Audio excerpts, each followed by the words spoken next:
দেশ পরিচালনায় বিএনপি সকলের মন জয় করে নিয়েছে। দেশে গণতন্ত্র প্রতিষ্ঠা হচ্ছে। থেকে বের হতো মোবাইল রেখে, অ্যান্ড্রয়েড মোবাইল রেখে নর্মাল ফোন নিয়ে যে জায়গায় স্পট দেওয়া থাকতো সেই স্পটে চুরি করে করে পলায় আসতো পুলিশের ভয়ে, হেলমেট বাহিনীর ভয়ে।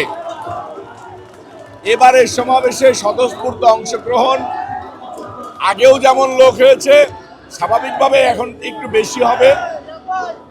এখন কিছু হাইব্রিডও আছে, কিন্তু আগের সমাবেশের ভিতরে দিয়ে একটা আনন্দ ছিল, এখনো আনন্দ আছে। আগে একটা আনন্দ ছিল, এখন আরেকটা আনন্দ।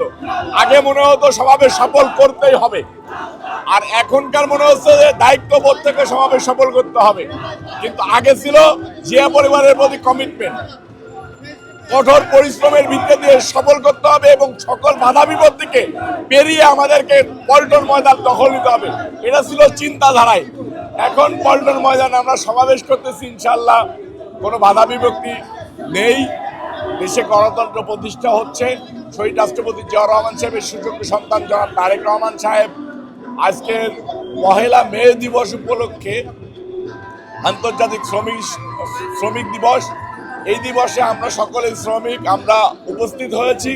ইনশাল্লাহ সমাবেশে লোক ধরার মতো জায়গা নেই। আপনারা দেখছেন যে আমরা পল্টনে সমাবেশ হবে, আমরা মতিঝিলে অবস্থান করতেছি। পল্টনে যাওয়ার মতো কোনো জায়গা এখনো পাচ্ছি না। ধন্যবাদ। নেতাকর্মী বললাম না, আগে একটা জিনিস ছিল যে পল্টনে সমাবেশ সফল করতেই হবে। বিএনপি চেয়ারম্যান জনাব তারেক রহমান সাহেব ফোনে বলে দিতেন, সেটাই একরকম ছিল। এখন উনি সশরীরে উপস্থিত হচ্ছেন। নেতাকর্মীদের ভিতরে একটা আনন্দের উল্লাস যে এই পল্টন ময়দানে জনাব তারেক রহমানকে নিয়ে সমাবেশ করব। এই পল্টন ময়দান হবে বিএনপি, এই দেশে বিএনপি ক্ষমতা আসবে এবং তারেক রহমান প্রধানমন্ত্রী হবে। সেই আবেগ, অনুভূতি, ভালোবাসার জায়গা, কমিটমেন্টের জায়গা জনাব তারেক রহমান সাহেবকে দেখতে আমরা সকলে চলে এসেছি। ধন্যবাদ।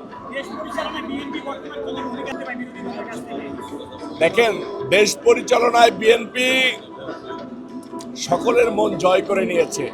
একদম সাধারণ মানুষ, একদম তৃণমূলের মানুষ, তারা মনে করতেছে সঠিক সময়ে সঠিক নেতৃত্ব, সঠিক সময়ে জনাব তারেক রহমান সাহেব প্রধানমন্ত্রী হয়েছে। আল্লাহ পাক রব্বুল আলামিনের কাছে আমরা সকলে শুকরিয়া জানাই। ধন্যবাদ।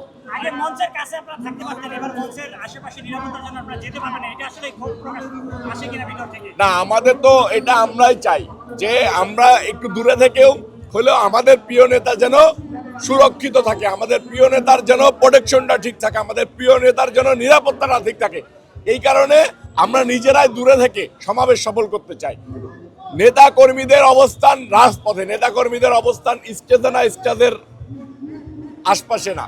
নেতাকর্মীরা যারা দলের ডেডিকেটেড কর্মী, তারা রাজপথের থেকে প্রোগ্রাম সুশৃঙ্খলভাবে বসে থেকে সফল করে প্রমাণ করে দেয় যে তারা রাজপথের সক্রিয় এবং সঠিক কর্মী। ধন্যবাদ।